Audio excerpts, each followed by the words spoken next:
দীর্ঘ প্রতীক্ষা এবং রাজনৈতিক পট পরিবর্তনের পর অবশেষে বাংলাদেশ নতুন দিগন্তের পথে। ত্রয়োদশ জাতীয় সংসদ নির্বাচনের মাধ্যমে নিরঙ্কুশ সংখ্যাগরিষ্ঠতা নিয়ে ক্ষমতায় ফিরতে যাচ্ছে বাংলাদেশ জাতীয়তাবাদী দল বিএনপি। দেশের সর্বত্র এখন উৎসবের আমেজ। বঙ্গভবন থেকে সচিবালয় পর্যন্ত চলছে নতুন সরকার গঠনের প্রস্তুতি।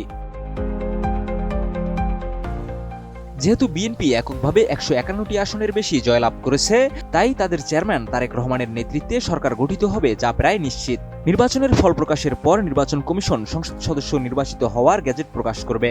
এরপর নবনির্বাচিত সংসদ সদস্যরা শপথ নেবেন। এভাবে সংসদ গঠন হবে এবং সংখ্যাগরিষ্ঠ দল বা জোট সংসদ নেতা নির্বাচিত করে রাষ্ট্রপতির সঙ্গে সাক্ষাৎ করবেন। তারপর রাষ্ট্রপতি তাকে সরকার গঠনের আনুষ্ঠানিক আমন্ত্রণ জানাবেন।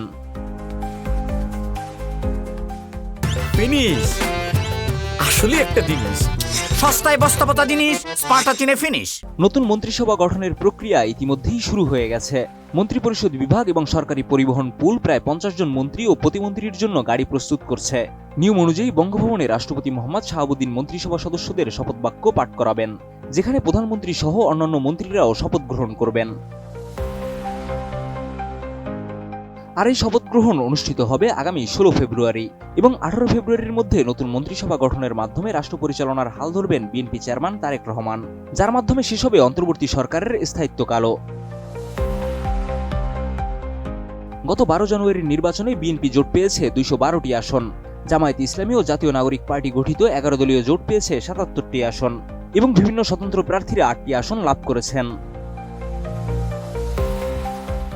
রাজনৈতিক বিশ্লেষকরা মনে করছেন, বিএনপির সংখ্যাগরিষ্ঠতার কারণে তারেক রহমানের নেতৃত্বে নতুন সরকারের কার্যক্রম শুরু হবে দ্রুত। এতে দেশে নতুন এক অধ্যায়ের সূচনা হতে যাচ্ছে। দেশের রাজনৈতিক ইতিহাসে গুরুত্বপূর্ণ এই পরিবর্তনের মাধ্যমে বিএনপি এবং তারেক রহমানের নেতৃত্বে বাংলাদেশ আরও শক্তিশালী হওয়ার সম্ভাবনা তৈরি হচ্ছে। দেশের রাজনীতিতে অনেকটা সময় পর একটি বড় পরিবর্তন আসতে যাচ্ছে। আগামী 16 ফেব্রুয়ারি তারেক রহমানের শপথ গ্রহণের মধ্য দিয়ে দেশের নেতৃত্ব আরও শক্তিশালী হবে, যা বাংলাদেশের রাজনৈতিক ভবিষ্যৎকে নতুন দিক নির্দেশনা দিবে। শিহাব ইসলাম, ATN নিউজ।